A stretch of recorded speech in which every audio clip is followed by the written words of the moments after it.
역전의 은혜를 기대하라. 이사야 60장 10절 내가 노하여 너를 쳤으나 이제는 나의 은혜로 너를 불쌍히 여겼은즉 이방인들이 내 성벽을 쌓을 것이요 그들의 왕들이 너를 섬길 것이며 11절 내 성문이 항상 열려 주야로 닫히지 아니하리니 이는 사람들이 내게로 이방 나라들의 재물을 가져오며 그들의 왕들을 포로로 이끌어 옴이라. 12절 너를 섬기지 아니하는 백성과 나라는 파멸하리니 그 백성들은 반드시 진멸되리라. 13절 레바논의 영광 곧 잣나무와 소나무와 황양목이 함께 내게 이르러 내 거룩한 곳을 아름답게 할 것이며 내가 나의 발 둘 곳을 영화롭게 할 것이라. 14절 너를 괴롭히던 자의 자손이 몸을 굽혀 내게 나아오며 너를 멸시하던 모든 자가 내 팔 아래에 엎드려 너를 일컬어 여호와의 성읍이라 이스라엘의 거룩한 이의 시온이라 하리라.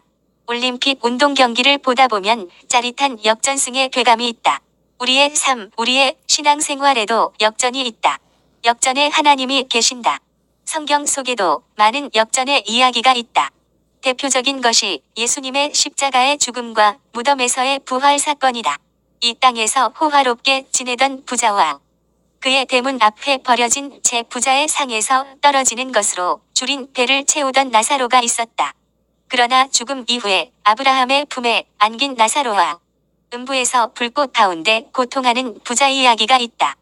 그리고 노예에서 총리까지 오른 요셉과 다니엘의 이야기도 있다. 가장 스릴 있는 이야기는 에스더서에 나오는 하만과 모르드게이다. 하만이 모르드게를 달려고 만든 장대에 자신이 달려 죽게 되었다.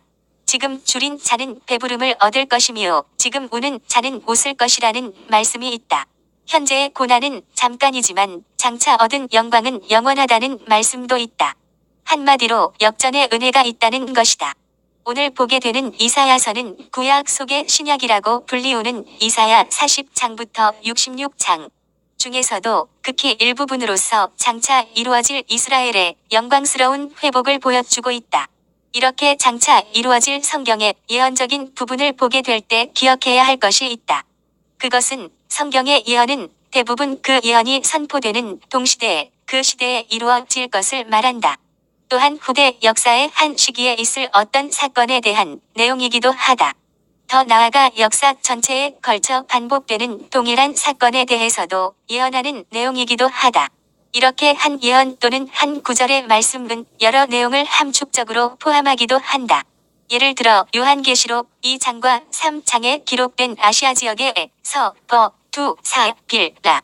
7교회에 대한 말씀은 그 당시에 그 교회들이 처해 있는 실제적인 상황이기도 하고 또한 교회 전 역사 가운데 시대마다 일어나는 교회의 모습이기도 하고 더 나아가 종말 때에 보게 되는 여러 교회의 모습이기도 한 것이다.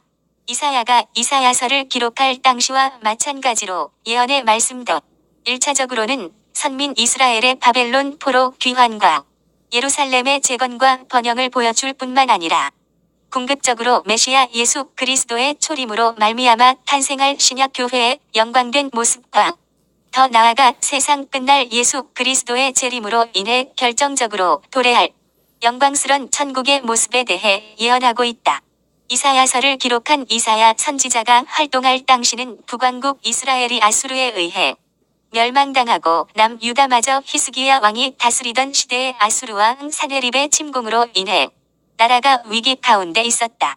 이사야의 기도의 응답으로 아수르군 18만 5천 명을 물리쳤지만 이어지는 히스기야 왕의 실수와 남유다의 계속적인 종교적 도덕적 타락으로 인해 남유다마저 바벨론에 의해 멸망되고 백성들이 포로로 끌려갈 것이 예언되고 있었다. 이런 전반적인 상황 가운데 오늘 본문은 이스라엘 회복을 통한 역전의 은혜를 보게 한다. 이사야 60장 10절 내가 노하여 너를 쳤으나 이제는 나의 은혜로 너를 불쌍히 여겼은즉 나의 은혜로 너를 불쌍히 여겼은즉 하나님께서 은혜로 우리를 불쌍히 여겨주실 때 회복이 일어난다. 하나님의 역전의 은혜가 임한다.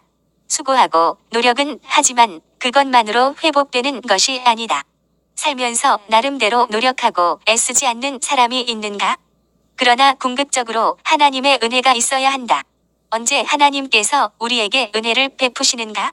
우리가 우리의 잘못을 깨닫고 회개하여 돌아올 때이다. 택한 선민이라는 이유만으로는 불쌍히 여기지 않는다. 이스라엘 백성들이 나라가 망하고 바벨론으로 끌려간 것은 그들에 대한 하나님의 징계였다. 그들이 바벨론 포로 생활을 통해 자신들에게 내려진 징계를 깨닫게 된다. 자신들의 죄악을 깨닫고 회개함으로 징계 후에 돌아올 때 회복과 역전의 은혜를 베푸신다. 우리도 회복, 역전이 필요하다면 철저하게 자신의 죄를 깨닫고 뉘우치고 돌이켜야 한다. 하나님은 어떻게 이스라엘에게 역전의 은혜를 베푸시나? 첫째, 이방인들이 성벽을 쌓고 그 왕들이 너를 섬기게 함으로 역전의 은혜를 베푸신다. 이사야 60장 10절 이방인들이 내 성벽을 쌓을 것이요 그들의 왕들이 너를 섬길 것이며. 이스라엘은 징계로 인해 나라가 멸망당했다. 그리고 바벨론에서 70년간 포로 생활을 했다.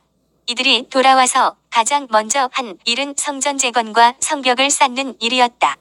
그런데 이방인들이 성벽을 쌓을 것이라고 하고 그들의 왕들이 섬길 것이라고 예언한다. 사실 이방인들이 성벽을 쌓은 것은 아니다. 오히려 그들은 이스라엘의 성전과 성벽 쌓는 일을 방해하고 막았다. 그러면 이 말은 무슨 뜻인가? 이 말은 이방인의 도움을 받아 예루살렘이 회복하게 될 것이라는 말이다. 이방인들이 예루살렘 성의 재건에 동참한다는 것은 상상할 수도 없는 일이다.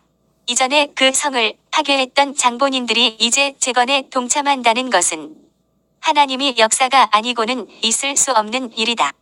그런데 실제로 이 이스라엘 재건에는 이방인의 도움이 있었다. 바사와 고레스의 칙령이 있었다. 포로들은 돌아가라, 성전을 건축하라, 주변 민족들은 이스라엘을 도와줘라. 성전 건축을 위하여 예물을 드려라고 명령했다.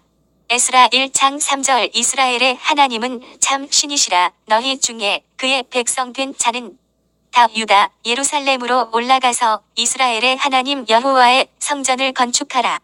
그는 예루살렘에 계신 하나님이시라. 4절 그 남아있는 백성이 어느 곳에 머물러 살든지 그 곳 사람들이 마땅히 은과 금과 그 밖의 물건과 짐승으로 도와주고 그 외에도 예루살렘에 세울 하나님의 성전을 위하여 예물을 기쁘게 드릴지니라 하였더라. 6절 그 사면 사람들이 은 그릇과 금과 물품들과 짐승과 보물로 돕고 그 외에도 예물을 기쁘게 드렸더라. 심지어는 유다가 멸망할 때 바벨론 왕 느부갓네살이 가져온 성전 기물들을 돌려줘라고 명령했다. 7절 고레스 왕이 여호와의 성전 그릇을 꺼내니 옛적에 느부갓네살이 예루살렘에서 옮겨다가 자기 신들의 신당에 두었던 것이라. 8절 바사 왕 고레스가 창고지기 미드르닷에게 명령하여 그 그릇들을 꺼내어 세어서 유다 총독 세스바살에게 넘겨주니 고레스는 하나님을 모르는 왕이다. 하나님을 섬기지 않는 이방왕 고레스의 칙령은 놀랍다. 어떻게 이런 일이 일어날 수 있는가? 그것은 하나님께서 바사왕 고레스의 마음을 감동시켰기 때문이다. 하나님께서 고레스의 마음을 움직였다. 에스라 1장 1절 바사왕 고레스 원년에 여호와께서 예레미야의 입을 통하여 하신 말씀을 이루게 하시려고 바사왕 고레스의 마음을 감동시키심에 그가 온 나라에 공포도 하고 조서도 내려 이르되 2절 바사왕 고레스는 말하노니 하늘의 하나님 여호와께서 세상 모든 나라를 내게 주셨고 나에게 명령하사 유다 예루살렘의 성전을 건축하라 하셨나니 하나님께서 고레스의 마음을 감동시키시고 고레스의 마음을 움직였다. 하나님께서 왜 그렇게 하셨는가? 하나님께서 하신 말씀을 이루시기 위해서이다. 예레미야를 통해 하신 예언을 성취하시기 위해서 고레스에게 명령했다. 예레미야 29장 10절 여호와께서 이와 같이 말씀하시니라 바벨론에서 70년이 차면 내가 너희를 돌보고 나의 선한 말을 너희에게 성취하여 너희를 이곳으로 돌아오게 하리라. 이로 인해 상상 못할 일들이 일어나게 되었다. 금, 은, 보물, 예물, 목재 등 이 모든 것으로 성전 재건을 하게 되었다. 이것이 오늘 본문인 이사야 60장 10절 이방인들이 내 성벽을 쌓을 것이요 그들의 왕들이 너를 섬길 것이며 라는 말이다. 이 말은 궁극적으로는 이방인들이 구원을 받고 교회의 확장과 하나님 나라 건설에 동참하게 될 것을 예언한 것이다. 약속을 지키시는 하나님, 신실하신 하나님을 찬양하라. 둘째, 평안과 재물을 얻게 되므로 역전의 은혜를 베푸신다. 이사야 60장 11절 내 성문이 항상 열려 주야로 닫히지 아니하리니 이는 사람들이 내게로 이방 나라들의 재물을 가져오며 그들의 왕들을 포로로 이끌어 옴이라. 1. 성문이 항상 열려 있다는 것은 그 성이 안전하고 평안하다는 것이다. 닫지 않아도 될 만큼, 통제하지 않아도 될 만큼 주변 나라에 침략이 없다는 것이다. 이는 전쟁의 위협이 사라짐으로 인해 예루살렘의 성문을 열어두어 누구든지 또 언제든지 성 안에 출입을 할 수 있게 될 것을 예언한 것이다. 이 말은 예수를 믿는 자에게도 문제는 있지만 주님이 함께 하시니 편안하고 심령이 안정됨을 말한다. 하나님의 평강이 임한다는 것이다. 이 성문이 항상 열려 주야로 닫히지 아니하리라고 하였는데 이는 이방인들이 가져오는 재물로 인해서이다. 이전에는 이방인들이 침략하고 약탈을 하여 성문을 닫아야 했는데 이제는 오히려 역전되어 이방인들의 재물이 주야로 들어오게 되니 성문이 항상 열려 있게 된다는 것이다. 이제는 더 이상의 가난과 궁핍이 없다. 그러나 역사적으로 이런 경우는 없었다. 그러므로 이 말씀은 예수가 이 땅에 오심으로 구원의 문이 이 세상에 활짝 열렸다는 것을 의미한다. 천국 문이 열렸다는 것이다. 이는 궁극적으로 신약교회의 문이 밤낮 닫히지 아니할 정도로 수많은 이방인들이 회개하고 교회로 들어오게 될 것과 나아가 장차 임할 하나님 나라의 완전한 평화를 예언한 것이다. 또한 재물이 들어오고 왕들이 포로로 끌려온다는 이 말은 영적 전쟁의 전리품을 말한다. 그런데 왜 우리에게는 이런 전리품이 없는가? 그것은 영적 전쟁을 하지 않기 때문이다. 영적 전쟁의 현장이 없기 때문이다. 가나안 땅의 원주민을 몰아냈을 때 그 땅에 평화가 임했다. 우리의 삶에도 영적 전쟁을 수행할 때 하늘로부터 임하는 평화가 있다. 영적 전쟁을 하지 않아도 편안하게 지낼 수도 있다. 그러나 상황과 환경을 뛰어넘는 평안과 승리는 영적 전쟁을 할 때 하늘로부터 임하게 된다. 그러므로 세상이 줄 수 없는 하나님의 평안, 역전의 은혜의 전리품을 얻으려면 안이하게 신앙생활 하려고 하지 말고 영적 전쟁을 치루라. 치열한 영적 전쟁을 하라. 영적 전쟁이 어렵고 힘들더라도 영적 전쟁에서 승리하면 우리의 삶에 우리의 가정에 평안이 임한다. 이방인의 재물을 취하게 된다. 셋째, 역전의 은혜는 교회를 아름답게 영화롭게 한다. 이사야 60장 13절 레바논의 영광 곧 잣나무와 소나무와 황양목이 함께 내게 이르러 내 거룩한 곳을 아름답게 할 것이며 내가 나의 발 둘 곳을 영화롭게 할 것이라. 잣나무, 소나무, 황양목은 레바논의 주요 특산물로서 이미 솔로몬의 성전 건축 때 사용된 재료들이다. 따라서 이 의미는 회복될 예루살렘 성전이 솔로몬의 성전과 같이 아름답게 재건될 것이라는 말이다. 이는 영적으로는 신약의 교회들이 풍부한 영적 은사들을 누려 영적으로 매우 아름다울 것임을 예언한 것이다. 하나님의 거룩한 곳, 하나님의 발을 둘 곳은 주님의 몸된 교회이다. 성전을 말한다. 성전은 하나님의 영광이 머물러 계신 곳이기 때문이다. 하나님의 영광의 임재가 있기 때문이다. 교회는 주님의 신부로서 아름답고 소중한 곳이다. 사탄의 목적은 교회를 허무는 것이다. 교회를 혐오하게 만들고 교회의 권위가 땅에 떨어지게 만든다. 교회에 실망하게 만든다. 교회에서 위로받기보다 상처받고 시험받아 떠나가게 만든다. 교회가 손가락질을 당한다. 때론 지탄의 대상이 되기도 한다. 본연의 아름다운 모습을 상실했기 때문이다. 아름답고 영광스러운 모습으로 다시 세워나가야 한다. 이것은 건물로서의 성전이 아닌 주님의 몸으로서의 교회이다. 예배당 건물을 아름답게 하시겠다는 것이 아니다. 우리 성도들의 모습을 통해 주님의 영광을 드러내신다는 것이다. 그러면 어떻게 영화롭게 하시는가? 1. 심판을 통해 교회를 영화롭게 한다. 이사야 60장 12절 너를 섬기지 아니하는 백성과 나라는 파멸하리니 그 백성들은 반드시 진멸되리라. 이스라엘의 완전한 회복을 강조하기 위해 그 대적들의 파멸을 선언하고 있다. 이는 궁극적으로 교회를 통해 인류에게 베풀어 주신 하나님의 은혜를 무시하고 교회를 탄압하고 대적하는 악한 자들을 비롯한 모든 사탄의 무리들의 필연적인 멸망을 예언하는 것이다. 하나님은 교회를 통해 심판하신다. 그 심판을 통해 교회를 영화롭게 하신다. 교회를 통해서만 구원에 이를 수 있다는 것을 분명히 하신다. 교회를 통하지 않거나 교회 밖에도 구원이 있다고 하는 종교다원주의를 경계하라. 교회 안에 구원이 있고 교회를 통해서만 구원을 받을 수 있다. 이 교회는 예수가 머리가 되시고 우리가 몸이 되는 교회이다. 예수 그리스도께 접붙임이 되지 않는 사람은 누구도 구원에 이를 수 없다. 이 역전의 승리를 통해 교회를 영화롭게 한다. 이사야 60장 14절 너를 괴롭히던 자의 자손이 몸을 굽혀 내게 나아오며 너를 멸시하던 모든 자가 내 팔 아래에 엎드려 너를 일컬어 여호와의 성읍이라. 이스라엘의 거룩한 이의 시온이라 하리라. 이스라엘을 괴롭히던 자들이 멸시하던 자들이 있었다. 그들은 막강한 세력으로 쳐들어와 나라를 파괴하고 백성들을 포로로 끌고 갔다. 그들은 하나님을 조롱했다. 하나님의 백성들은 무기력하게 끌려갔다.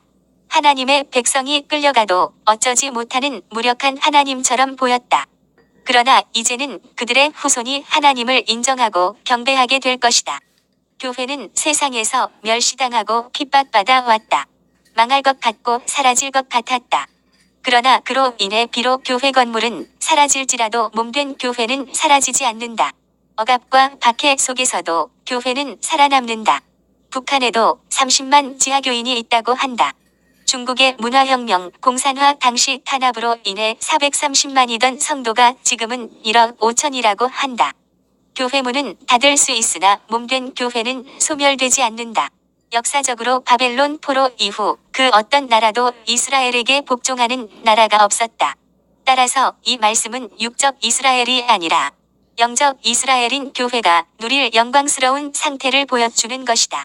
즉 이전에 교회를 핍박하고 박해하던 세력들까지 결국에 교회가 번영하는 것을 보고 교회가 하나님께서 거룩하게 보존하시는 거룩한 곳임을 인정할 수밖에 없다는 뜻이다.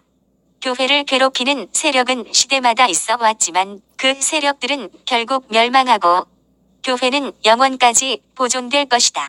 실로 교회가 세상에서 어떤 위협적인 상황이나 존재를 만나더라도 낙담하거나 절망할 수 없는 것은 예수 그리스도의 신부로서 온전하고 거룩하게 지켜질 것이기 때문이다. 마태복음 16장 18절 또 내가 내게 이르노니 너는 베드로라. 내가 이 반석 위에 내 교회를 세우리니 음부의 권세가 이기지 못하리라. 하나님은 역전의 은혜를 베푸신다. 역전의 은혜를 기대하라. 원수의 목전에서 상을 베풀어 주실 것이다. 우리의 원수들이 우리 발 아래 엎드려 굴복할 날이 올 것이다. 핍박, 손해, 멸시 받아도 낭망하지 말라. 역전의 하나님을 기대하라. 역전의 은혜가 기다리고 있다. 다 살았다고 말하지 말자. 더 이상 소망이 없다고 말하지 말자. 역전의 인생은 아직도 얼마든지 있다. 살아있는 동안이 역전의 기회다. 그런데 역전은 그냥 세월만 간다고 생기는 것이 아니다. 역전의 그 날을 준비해야 한다. 그 날을 소망하고 꿈꾸며 준비해야 한다. 그리고 그 기회가 올 때 붙잡아야 한다. 나의 인생에서 기대하는 역전이 무엇인가? 그 역전을 위해 나는 지금 무엇을 준비할 것인가? 하나님의 하실 일들을 기대하고 기다리며 준비하자. 아멘.